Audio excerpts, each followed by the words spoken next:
Welcome to Beyond Talking Points from Little Visionaries Bookstore. I'm Bridgitte Jackson-Buckley, and today I'm speaking with Karen Hill Anton.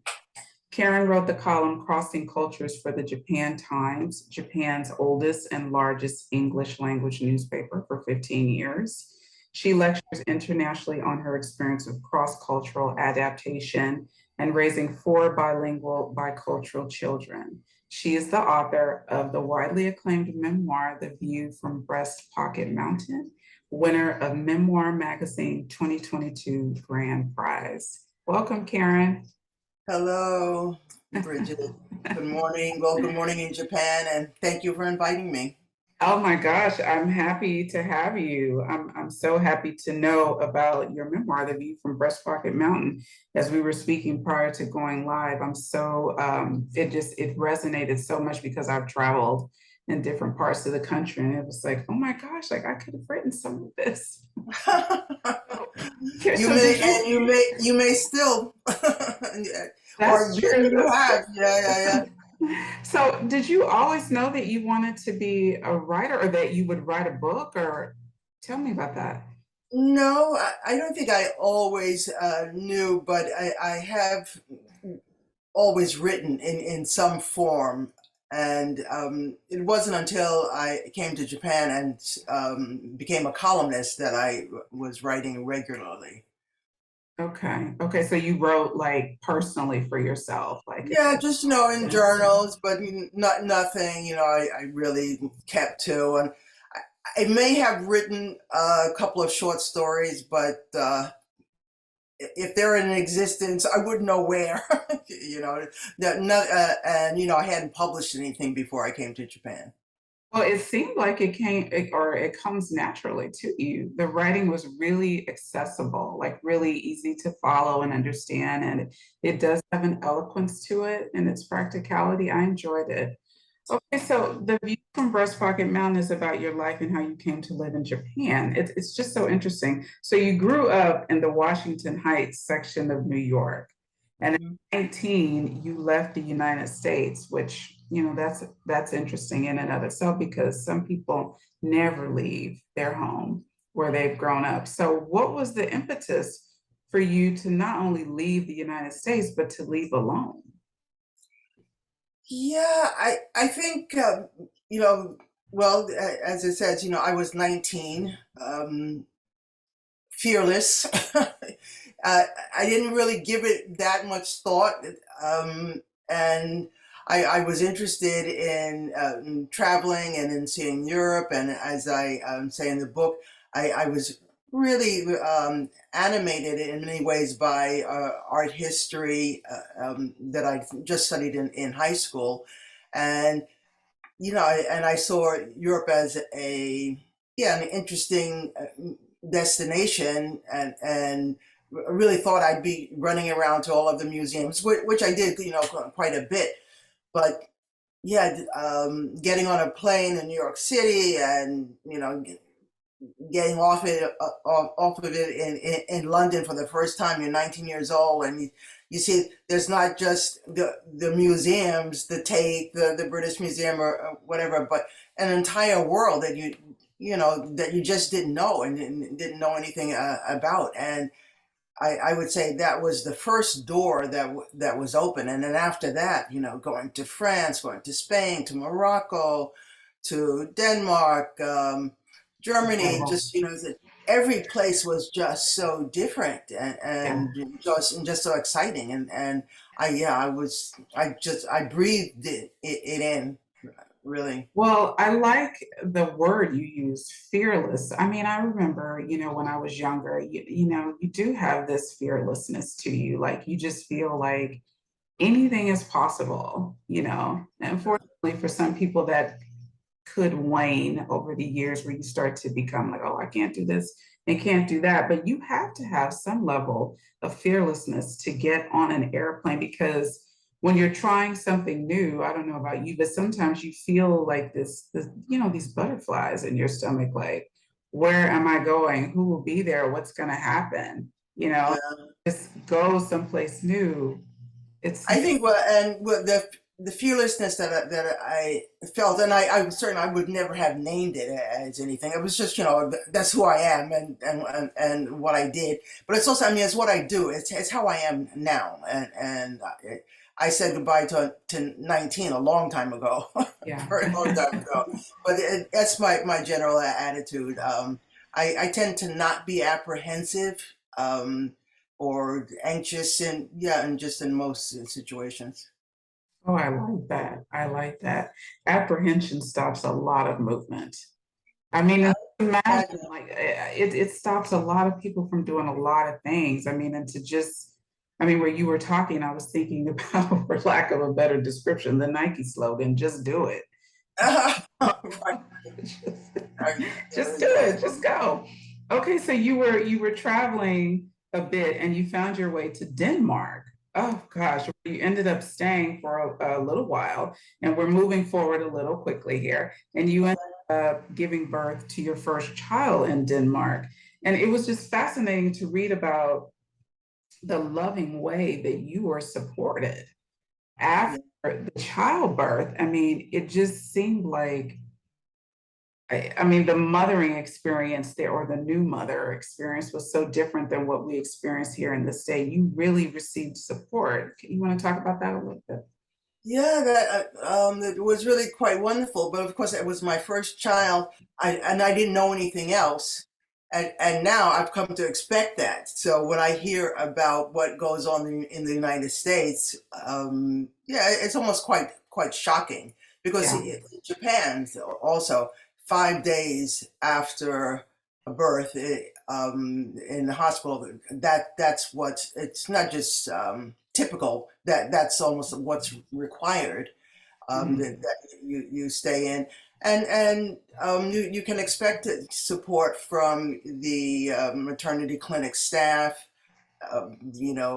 attending, um, yeah, doctors, and there's also quite a bit of social support. For example, my second, no, my third daughter, my youngest daughter, gave birth in Tokyo in February. Uh, Besides for the fact that she has 1 year maternity leave on full salary, she also, from the ward she lives in, let's say it's like a neighborhood, they send someone once a week to her home to help out in the house. The person may do laundry, even prepare simple meals, plays with the baby, will read the baby's stories, and then she also gets something in the way of coupons that I think it's about, I guess, $1,200, and then you can buy a new rice cooker or a stroller. I mean, there are certain things that they offer. And when I saw her a week ago in Tokyo, and she was saying, "Well, should I get a pressure cooker, or should I get a slow cooker, or maybe a new vacuum cleaner, or whatever?" But all of this are just their gifts from the city. And of course, Wow. in Denmark, which has, it's not even, yeah, you can't even call it a social net. That's what Denmark is, that um, any person living in Denmark can expect that you will get support for childcare, for education, for housing, of course, hospitalization, or, and medical care is completely free. Um, and that's, yeah, that's how that society is run. And of course, people pay high taxes, but when you see what you get for it, and I often think, Americans may complain about taxes, but they don't really think, well, if our taxes were higher, or if this is how the government was run, then we wouldn't be, scrambling for childcare, going into debt for higher education, um, yeah, not being able, to afford to live, yeah, basically where you want. Of course, I mean, you're not going to go live in wealthy enclaves, or whatever, but in safe and, yeah, I would say comfortable and accessible neighborhoods. Hmm.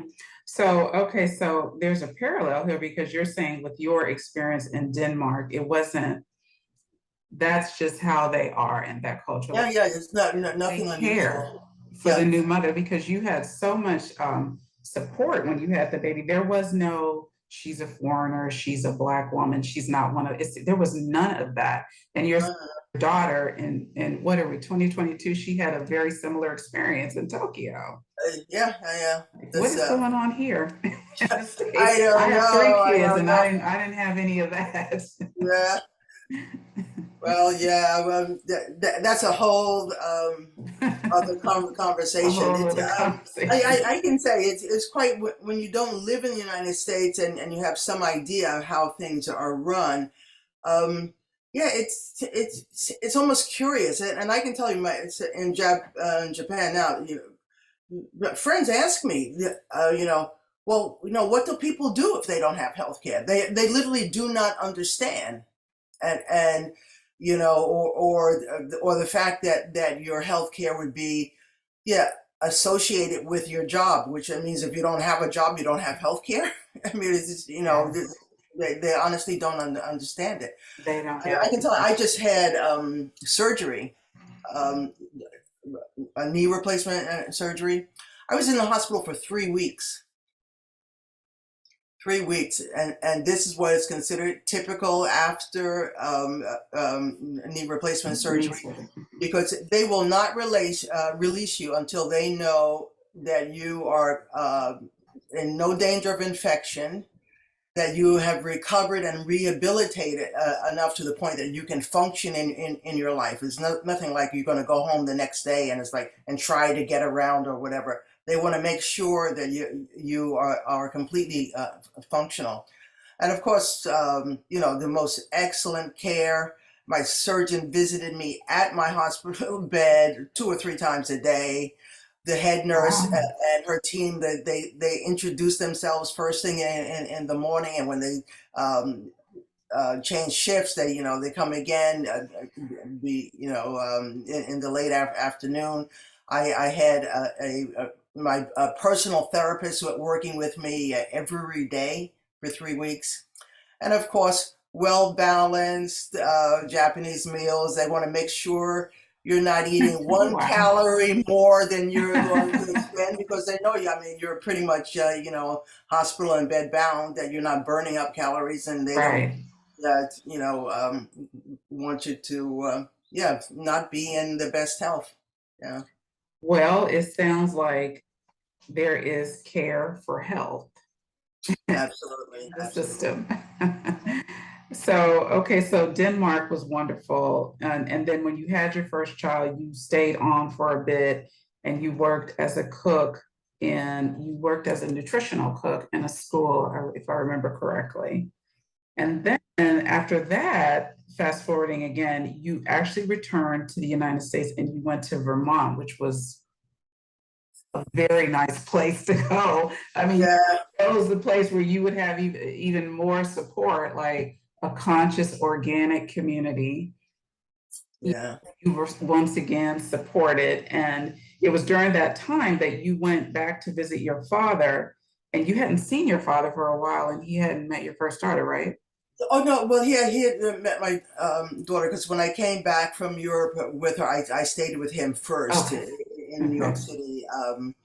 But I knew there was no way I was going to stay in New York City, and my reason for coming back to the United States is a good friend, my friend Tamar Cole, came to visit me in Switzerland, and said, "Oh, you should come to Vermont. It's like a really nice place. It's wonderful, and you'd really like it." And I really did. It's like I actually loved living in Vermont. But you exhibit just this openness that, I mean, it just, I mean, talk about the life of yes, because you just kept saying yes, and it just led you to this very rich life, like these experiences that a lot of people don't have. You met people, um, John Denver, in Japan, of all places, Yeah, yeah, travel to all of these places that we only hear about and dream about. And it just seems to me that you just kept saying yes. Because even when your friend said, why don't you come to Vermont? You could have immediately gone to, oh, it's cold. You I would say know, that now. it's cold. There's no way I would live in Vermont now. It's much too cold for me. Because where I live in Shizuoka, it's a temperate climate. It's like, we might see snow once a year. Might, no, but yeah, I was young and I was, really completely open. So I didn't think about, oh, it's, it might be cold or there's a lot of snow. It's like, yeah, I wasn't phased by that. But that's why I wanted to speak with you because I can see it in your book, in the memoir, that you were very open. And it seemed like, yes, one could interpret and say, well, life happened to you, but it appears that the life you were meant to live happened in your yes. Because it didn't come across like you were trying to steer and guide everything like we all do. Like it should be this way, it should happen at this time. This is my 5-year plan and the house in 2.5. I mean, you have all that, but it's Yeah, but it wasn't like guided, you were that's for sure. led. It just seems like you were led, and it was just so nice to see that everything you experienced on the way. Because in that yes of going back to Vermont, when you visited your father, that's when you reacquainted with the high school friend, correct? That you would later marry. Yeah, yes. Yeah. And this is kind of where Japan, kind of sort of where Japan comes into the story. So if you want to talk about that a bit. Yeah, it's a high school friend, though we didn't go to high school together, but Billy Anton was a friend of mine from I think I was 15 or 16 when we met. Um, and yeah, we kept in touch over the years, and yeah, just almost serendipitously, I got in touch with him, and yeah, we started dating. Um, as it says in the book, and well, people should read it, but I can tell them that I asked him to marry me, and he said no. And I wasn't even phased by that, but I know, I love that part. You were like, he doesn't even know it yet, but it's going to happen. yeah. Well, I just I'll tell you, it wasn't even that. It was just I just felt it. Well, there was nothing I needed to do. It's all I felt. I just left it alone. It was just very clear to me, and it wasn't like I thought, oh well, he'll come to his senses one day or something like that. And our kids are so funny that when we tell them the story, they will say, "Oh, Papa, how could you say no to Mama like this?" But of course. This was so many years ago, and um yeah, I mean, what, it's 46 years now, we've Hmm. been married, and never lived apart since the time we Yeah. got together. But it wasn't, I think my marriage, like my life in general, wasn't a plan. What can I say? I'm not ambitious. That's not something part of my character. Um, I've never had a 5-year plan, and Mhm. I'm not boasting. Yeah. It's just like that's really just who I am, and um, yeah, and it isn't as I can say, oh, but it's all worked out. Some things have, worked out, and some things haven't. But I do feel very fortunate in many ways. Um, but it isn't um, as if all of the pieces always fell into place or something like that. But I guess, yeah, maybe my life has been on a trajectory that even I haven't seen. I certainly I didn't design it, Yes. and but yeah, I'm not dissatisfied with the life I've had or the path that I've taken, and if anything, I feel very grateful for yeah the many good experiences and great fortune that I've had. So so you guys got reacquainted, and then he was later offered to come or asked to come to Japan Hmm. to study. What was it that he was studying? Right. He was invited. He was given a scholarship for 1 year to study yoga and martial arts in a yoga and martial arts dojo or training center. And you said yes again to go with him. And and and even before you get to the dojo, which was a completely different, I was like, I can't believe that she went through that. Like you, in order to get to the dojo in Japan, you guys decided to drive across the country. Like you decided to go by land. You didn't Go overland. and get Right. there. And that was like, oh my gosh. Okay. You traveled through Monaco, Venice, Sicily, crossed the border into Yugoslavia in a Volkswagen that had all kinds Volkswagen Bug, not a camper. of Volkswagen Volkswagen Bug. Bug with your daughter.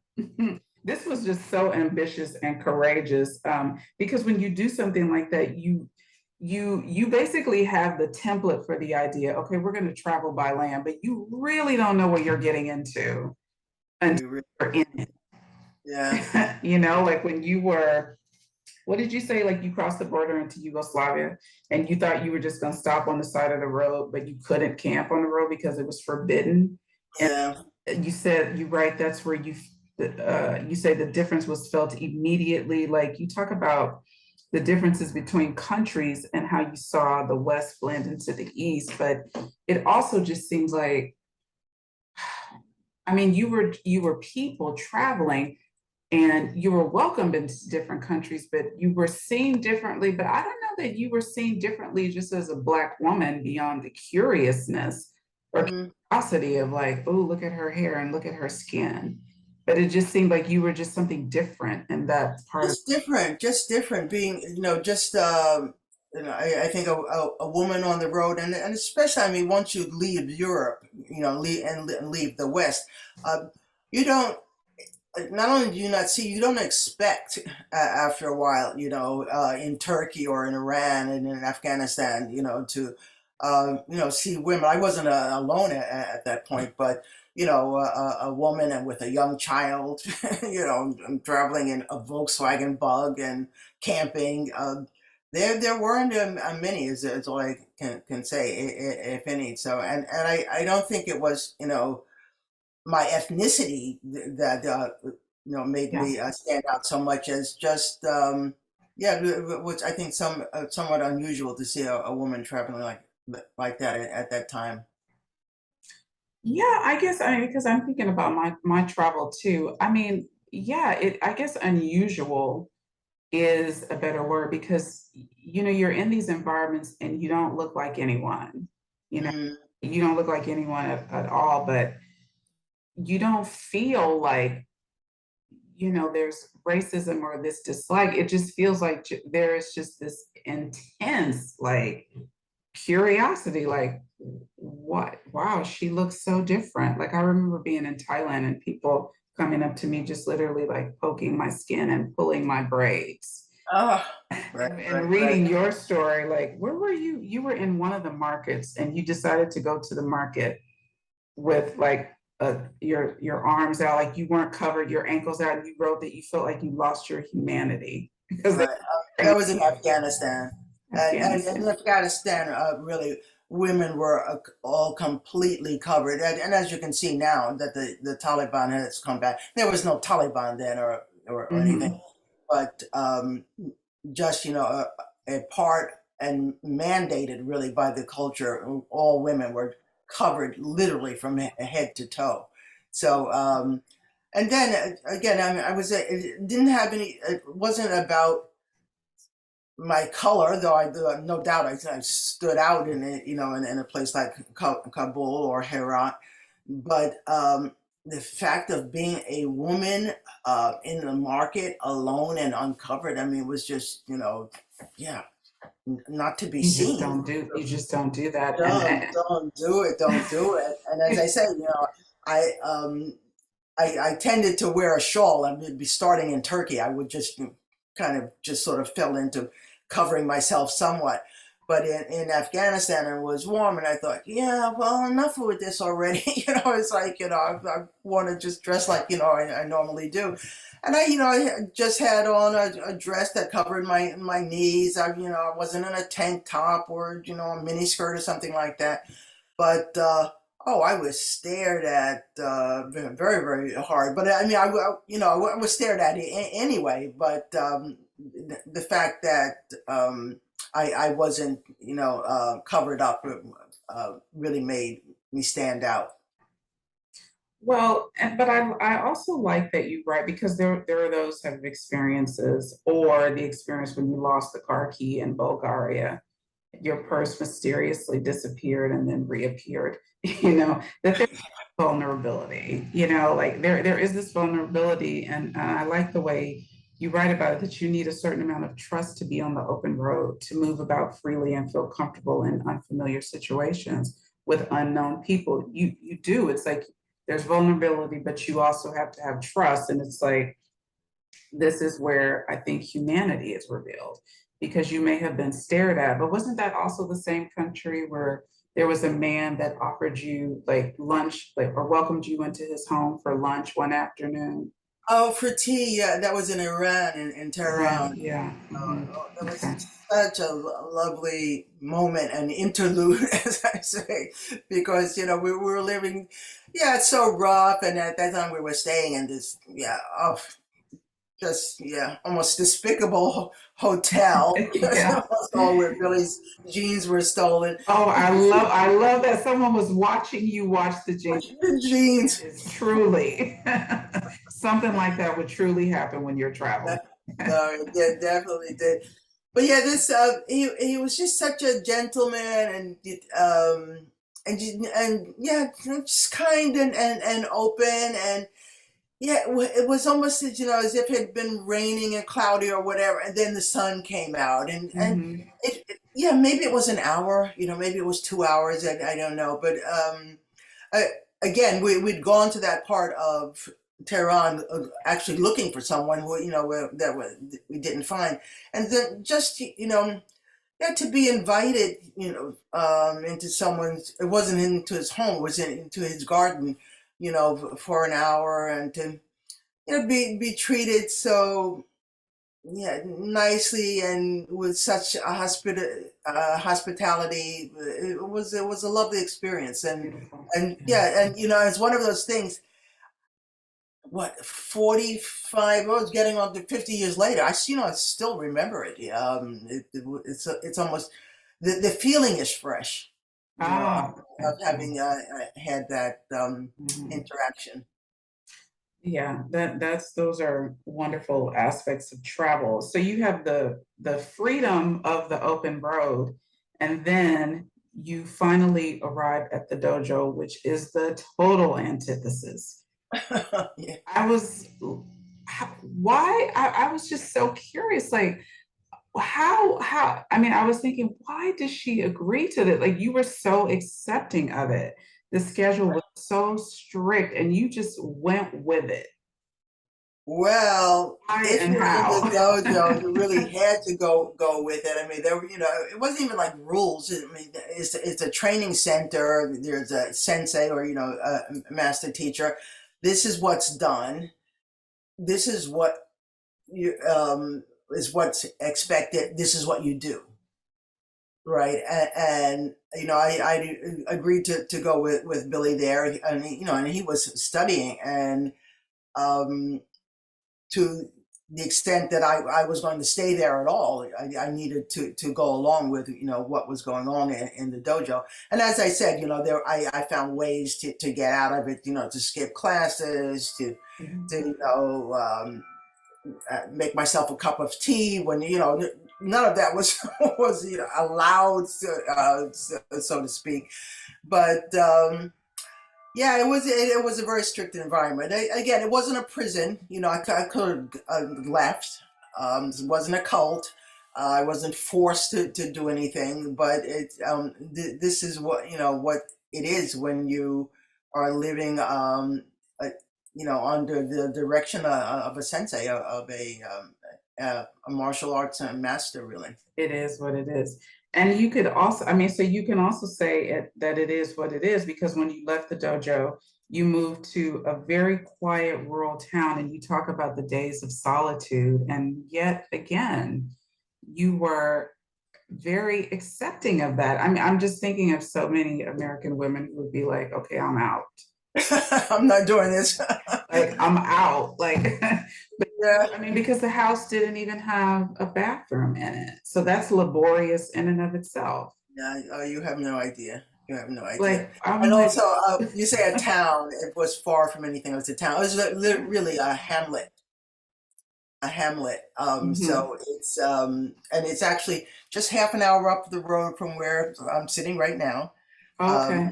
yeah, Putokoroyama. And there were literally four houses. That's what made up that hamlet. And though I don't say this in the book, we lived in that house for 3.5 years, and then we moved to another place about 20 minutes away, but it was also similar. And in that place, there were 11 houses. Oh, whole Yeah, 11. yeah. Okay. So, but I assure you, the experience of the isolation of being remote, there's no exaggeration in that at all. It was really a very With yeah, small children, no less. with small children. Yeah, with small children, which is, as I say, it's yeah, it was the opposite of having solitude. It wasn't like, I'd gone to a retreat or something like that. It was really, it was quite isolating, quite isolating. Yeah. So, no, I was just thinking, okay, so you were in the rural community and then Billy takes a different job and then you're able to move into the city. This is a couple of years after being in Mhm. the environment. Now, my idea of After seven 7 years, years, with yeah, no flushing toilet or I hot water. know, I know, yeah. So when I think of Japan, Mhm. about, homogeny, and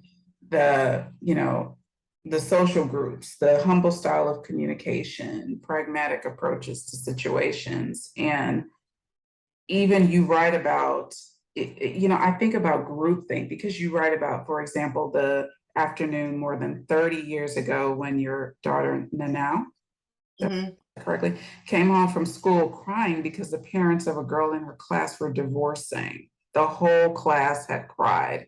So I was like, oh my gosh, like you write, the cultural difference did not matter in rural Japan or in the city, but still, I'm just wondering, how are you integrating in that without losing yourself? I wouldn't even say that you had a strong identity like I'm the Mhm. American in Japan. It was nothing like that. But how do you not just mesh and become what is around you? How did you maintain your sense of self?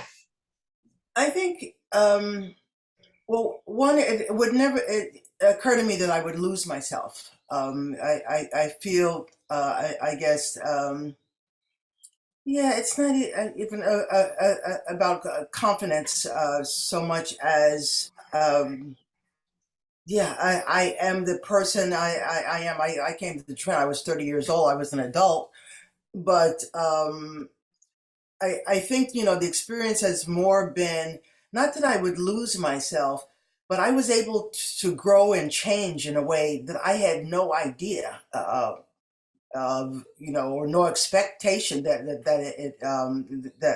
would happen.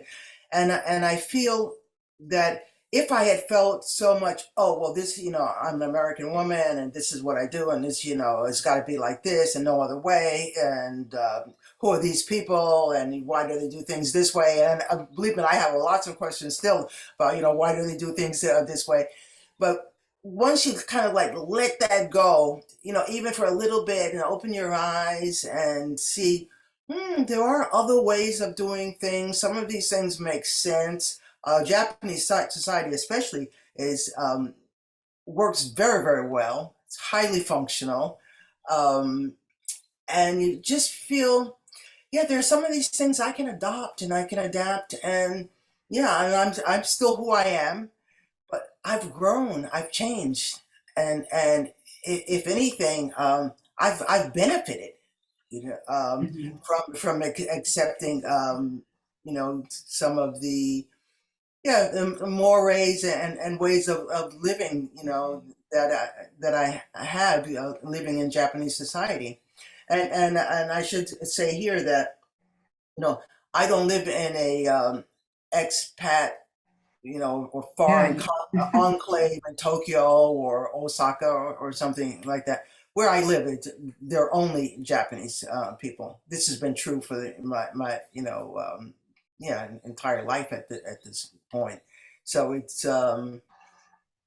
yeah, what can I say? It's not like, oh, I'm going to, walk out my door or whatever, and run into someone and say good morning in English. I mean, it's just like not going to happen. So you are now fully like you fully speak Japanese. You will never hear me saying that I'm fluent. Okay. I'm not. Yeah, I I probably speak better than you. Yeah. I do speak Japanese. I have to, function in Japanese in my daily life, and yeah, it's the language of my daily life. In Mhm. the supermarket, the post office, the hospital, the dentist, the shopping center, the swimming pool. If I'm doing anything, I'm doing it in Japanese. Yes. So what has been the most surprising or unexpected part of living in Japan? I wouldn't even say as an African American woman or an American, but just living in Japan for you, Karen. What has been the most surprising or unexpected part? I think just in general, just it's not so much surprising, but I just feel, how much I've been able to embrace this society and culture. And it's really a very different society and culture from the one I was born into. I can't even say now from where I'm from, because now I've lived most of my life in Japan. It's coming on to 50 years. Um, but after a while, it's not even like surprising. If anything, I'm surprised when I go to the United States. That's when the shock comes, or oh, why are they doing things like this, or why do people behave in that way, or you know, I was just telling Billy, my husband the other day. It's like, I know we were looking at some movie or television program, and I saw all this graffiti, and I know, I know that's common in the United States. We don't see graffiti. It does, it's like that's considered antisocial. It doesn't happen. It doesn't. If you happen to see a bit of graffiti in Japan anywhere, I'm including Tokyo, which is like a city bigger than New York, and I have probably Los Angeles too. Um, you'd notice, if you're in the train station and you see a tissue on the ground, um, or someone dropped a candy wrapper or whatever, you'd notice. You would notice, because we don't live like that. It's considered, it's communal space. It's it's our society. We're looking after it. We care that it's clean. Um, that you don't deface buildings, or yeah, you don't disrespect property, or the communal space. And it makes for, I would say, a society that's, yeah, where you always feel people are cooperating, and that it really lacks a sense of chaos, which is what I feel when I go to the United States. It feels extremely chaotic to me, and I always feel like, oh, I've got to, navigate this, stay away from this situation, or um, be prepared to be treated, rudely, or don't expect, you know, um, yeah, people to be, polite, just forget all of that. Whereas here, it, it would be, almost shocking. I can't explain it, even if the delivery man were in any way, impolite or disrespectful, it would just stand out, is all I can say. Yeah. Well, there is a perpetual notion of freedom, surrender, and acceptance that runs through the view from Breast Pocket Mountain, but it doesn't seem intentional. It seems like it just happened. It seems your life has had a lot of freedom in the letting it all unfold. I really enjoyed that. And then you write, in the process of embracing a culture so different from my own and opening myself to new experiences, I discovered myself. So, what is the one takeaway you hope readers will glean from your book? Oh, one takeaway. There are so many, and I it's not know. even so much hope, but I guess to showing that there are many ways to live in the world. There isn't, Yeah.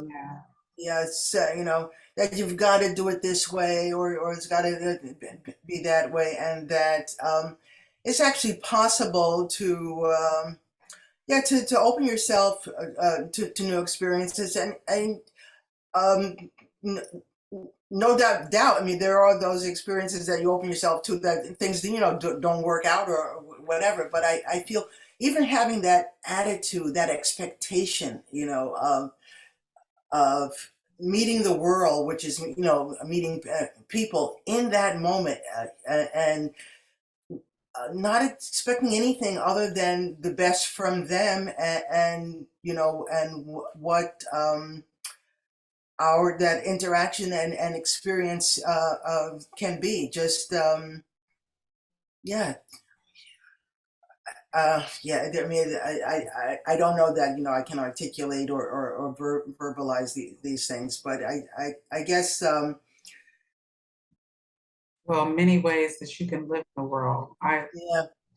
I like that. I really, really like that. There are many ways you can live in the world. You don't have to live in only the way that you've seen or that The you only way that you've know. You seen can or were explore. raised or were Hmm. taught or to do what your sibling did or what maybe your parents expected or how you were educated, that keeping your eyes open and being observant and yeah, almost taking life as the adventure it is, because and I think it's an adventure for everyone, to some extent, no matter where they might be living, and just yeah, I just it's just, I guess especially now, especially recently, I just see people are able to put themselves in boxes or put other people in boxes and um, just um,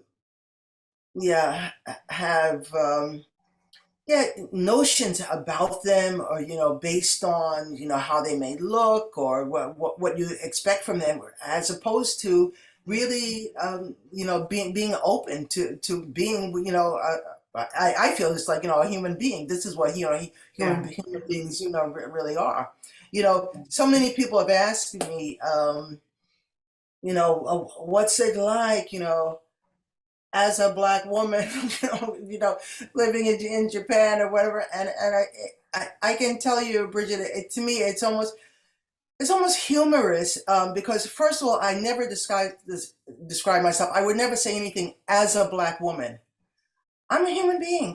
That's all. And I try to encounter all people from that perspective. I can tell you I stand out in my community.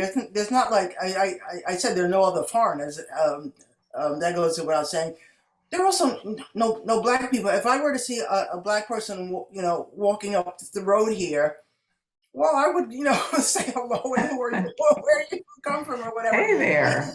yeah, yeah, What are hey you there. doing? It just never happens. But it's just and mainly the people I live among, my neighbors, they're provincial people. They're not cosmopolitan. They're not world travelers or whatever. They're relatively, well, not relatively. I mean, they're simple people, but.